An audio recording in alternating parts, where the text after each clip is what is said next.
तो पिछली कुछ वीडियोस के बाद आपको ये तो अंदाजा लग गया होगा कि आखिर हम आपको क्या समझाने वाले हैं। आपको हम वर्ड मीनिंग निमोनिक्स टेक्निक से समझाएंगे। और आपको पता ही है निमोनिक टेक्निक से अगर आप वर्ड मीनिंग्स को याद कर लेते हैं तो वो हमेशा के लिए आपके दिमाग में छप जाते हैं। अब निमोनिक टेक्निक क्या होती है? निमोनिक टेक्निक एक ऐसी टेक्निक होती है मतलब जिसमें हम जो भी हमें वर्ड दिया होता है उसमें एक अपनी इमेज बना लेते हैं, खुद की एक पूरी स्टोरी या कोई इमेज बना लेते हैं और उसी से हम याद कर लेते हैं, तो वो हमारे दिमाग में हमेशा के लिए छप जाती है। तो इसी से हम याद कर रहे थे अपने वर्ड मीनिंग। तो उसके कुछ पार्ट्स हमने अब तक 3 पार्ट डाल चुके हैं।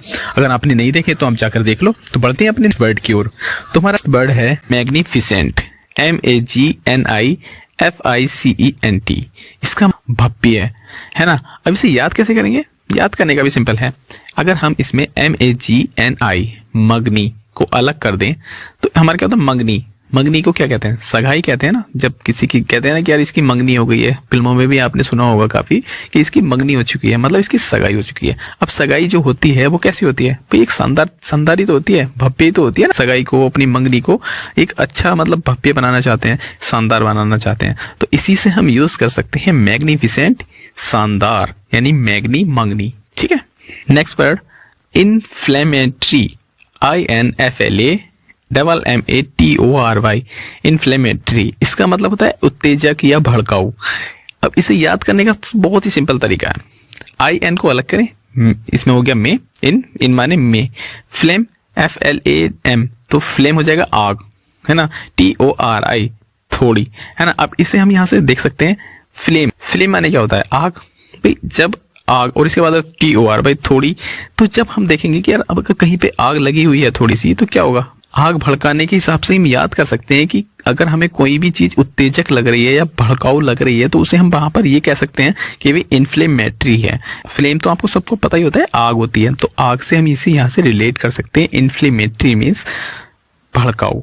अगला वर्ड है हमारा डिफर, DIFFER, डिफर। अब मुझे लगता है कि इसमें आपको कोई दिक्कत नहीं होगी, लेकिन फिर भी आपको कुछ इसमें कंफ्यूजन होती है, इसलिए मैंने ये वर्ड लिया है। तो इसका मतलब होता है असमान। डिफर मीन्स असमान। अब इसका एक वर्ड और होता है, अगर हम इसे याद करने का तरीका देखें कि डिफरेंट। डिफरेंट माने क्या होता है? मतलब अलग होता है, अलग, असमान, है ना। तो डिफरेंट, तो वहीं से इसे याद कर सकते हैं डिफर। अब इसमें कंफ्यूजन क्या होती है? कंफ्यूजन ये होती है कि डिफर, डिफरेंट और डिफरेंस, इनमें अंतर होता है। तो इनमें आपको कोई घबराने की जरूरत नहीं है। इनमें जो अंतर है वो एडजेक्टिव का, नाउन्स का, यही अंतर है। तो आपको डिफर जो मेन वर्ड है वो याद रखना है। अगर डिफर आ जाता है तो आप इसे यहाँ से याद रख सकते हैं। ठीक है। अगला वर्ड है हमारा कंटेम्पलेशन, CONTEMPLATION। इसका मतलब होता है विचार करना या मेडिटेशन करना। ठीक है। मेडिटेशन मीन्स, है ना, मेडिटेशन आपने सुना होगा, या म्यूजिक। ठीक है। इसे याद कैसे करेंगे? CON मतलब कौन, TEMPLA, है ना। तो यहाँ पे इसी टेम्पल से रिलेट कर सकते हैं। टेम्पल मीन्स मंदिर। अब मंदिर में क्या होता है? मंदिर में ही तो हम ज़्यादातर चिंतन वगैरह करते हैं ना, जब विचार करते हैं, इसका मेडिटेशन करते हैं, मंदिर में तो करते हैं।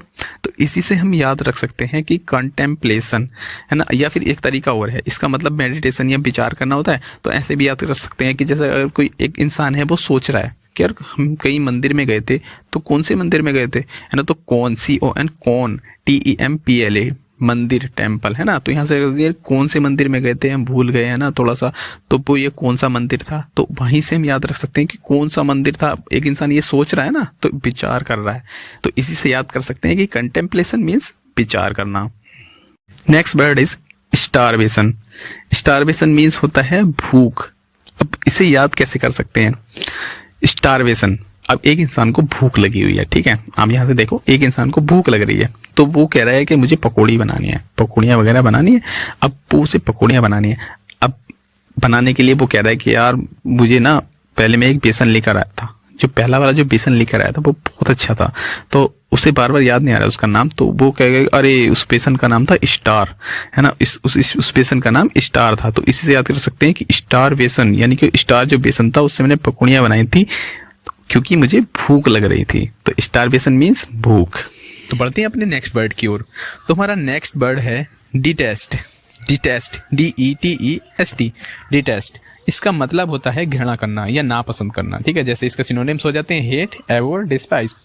अब इसे याद कैसे करेंगे? क्योंकि हमें ट्रिक तो पता होनी चाहिए। ऐसे तो हमने वर्ड मीनिंग रटने ही पड़ेंगे, लेकिन हम इसे याद कर लेते हैं। याद करने का तरीका होता है DE को अलग कर दीजिए और TEST को अलग कर दीजिए, तो इससे क्या हमारा निकल के आएगा दे टेस्ट। अब एक बात बताओ, जब हम स्कूल में कॉलेज पढ़ते थे, कॉलेज में आप स्कूल में पढ़ते थे आप, तो आपको टेस्ट देने के लिए बोला जाता था, आपके हर हफ्ते टेस्ट होते थे, आप क्या करते थे, आप यार छुट्टी मान लेते यार कि आज टेस्ट है, आज नहीं करेंगे। क्यों करते थे ऐसा? क्योंकि आपको पसंद नहीं था यार, आप सब नफरत करते थे यार, टेस्ट नहीं देना चाहिए, टेस्ट नहीं देना चाहिए, तो आप घृणा करते थे। तो इसी से कर सकते हैं कि डी टेस्ट दे टेस्ट मतलब कि घृणा करना, तो इसी से हम याद कर लेंगे आराम से डी टेस्ट को। तो नेक्स्ट वर्ड है हमारा चिवेलरी, CHIVALRY। इसका मतलब होता है वीरता या बहादुरी, जैसे कि हेरोइज्म, वेलोर, ब्रेवरी, है ना। अब इसे हम याद कैसे करेंगे? अब देखो, इसे हम अलग कर देते हैं, CHIVA, इसे अलग कर देते हैं तो हमारा निकल के आता है चिवा यानी कि शिवा। अब एक बात बताइए आप मुझे कि जो शिवाजी थे, शिवा है ना, आपने सुना होगा शिवा, जो शिवाजी थे, शिवाजी महाराज जो थे वो कैसे थे? वो वीर थे, बहादुर थे। आपको पता ही है भाई, उनकी आपने कहानियां आपने सुनी होंगी, अगर कहानी भी अगर आपने नहीं सुनी है तो आपको इतना तो जरूर पता होगा जी शिवाजी महाराज थे वो बहुत ज़्यादा बहादुर थे यार। तो इसी से हम याद कर सकते हैं कि वीरता और बहादुरी को हम चिवेलरी या शिवा या चिवा से हम याद कर सकते हैं, क्योंकि सिमिलर साउंड है, तो इसी से हम थोड़ा अर्थ निकाल सकते हैं। अब देखो, थोड़ा बहुत तो आपको दिमाग लगाना ही पड़ेगा। अब ऐसा तो है नहीं कि बिल्कुल यार आपके सामने रखा हुआ होगा, वही आपको दिमाग थोड़ा चलाना ही पड़ेगा। लेकिन मेरी इतनी गारंटी, अगर आप इसे 1-2 बार अगर आप रिवाइज करेंगे ना, अपने दिमाग में बैठे बैठे ऐसी वर्ड को देखते रहेंगे कि यार इसका क्या होगा, तो आपके दिमाग में आराम से छप जाएगा और फिर कभी आप भूलोगे नहीं। तो नेक्स्ट वर्ड ले लेते हैं प्रेटल, PRATTLE, प्रेटल। इसका मतलब होता है बक बक करना, यानी ये जो ज्यादा बोलता है ना उसे। अब इसके सिनोनिम्स देख लेते हैं, VAVVLE यानी कि वेवल, ड्राइवल, गैवल और मर्मर। तो इसके ये सिनोनिम्स होते हैं। अब इसे याद कैसे करेंगे? याद करने का भी तो पता होना चाहिए। तो याद को कैसे करेंगे? तो देखिए, PRATTLE है, इसमें P तो अलग कर दीजिए, RAT को अलग कर दीजिए और TLE को अलग कर दीजिए। तो इसका मतलब निकल के आएगा, P से हो गया P और RAT रात और TLE टल्ली, यानी कि किसी इंसान ने रात को पी ली, है ना, पी के वो बिल्कुल टल्ली हो गया। अब जब इंसान शराब पी लेता है तो उसके बाद क्या होता है, जब वो टल्ली हो जाता है तो यार बकबकी तो करता है, दुनिया भर के करता है, अरे मैं ये कर दूंगा, मैं वो कर दूंगा, और हाँ, खासकर वो इंग्लिश बहुत बोलता है यार, है ना, तो वो ज़्यादा बकबक करता है। तो इसी बकबक से हम याद कर सकते हैं पी रात और टल्ली हो गया, इसी से हम कर लेंगे प्रेटल मीन्स बकबक करना। तो अगर यार आपको ये थोड़ी ट्रिक अच्छी लग रही है और अच्छे से समझ में आ रही है तो प्लीज़ यार वीडियो को तो लाइक करना आपका बनता ही है, तो वीडियो को लाइक कर लीजिएगा। तो नेक्स्ट वर्ड ले लेते हैं हम एवोर, ABHOR। अभी मैंने इसके सिनोनिम्स बताए था आपको कुछ देर पहले, डिटेस्ट, है ना। अब लेकिन एवोर भी अगर आ जाए तो उसे कैसे याद रखेंगे? तो उसे भी तो याद करना बनता है ना, तो इसी से हम याद कर लेते हैं इसे। एवोर का मतलब घृणा करना। अब इसे याद कैसे करेंगे? देखो, ABHOR है ना, इसमें से ए हटा दीजिए और BHOR को आप इसमें कर लीजिए, तो क्या मतलब निकल के आ रहा है? बोर, है ना, वोर और है ना, अब उसे आप कर लीजिए बोर।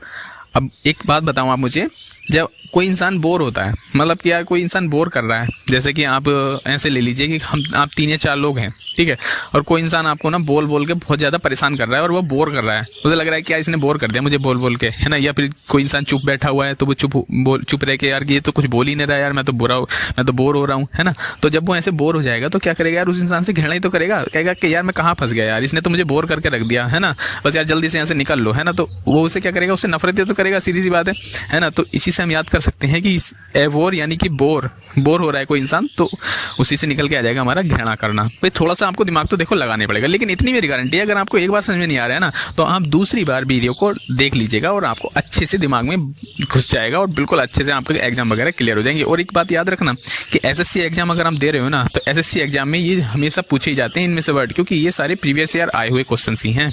इसके बाद नेक्स्ट वर्ड है हमारा सोलेस, SOLACE। इसका मतलब क्या होता है? इसका मतलब होता है आराम करना।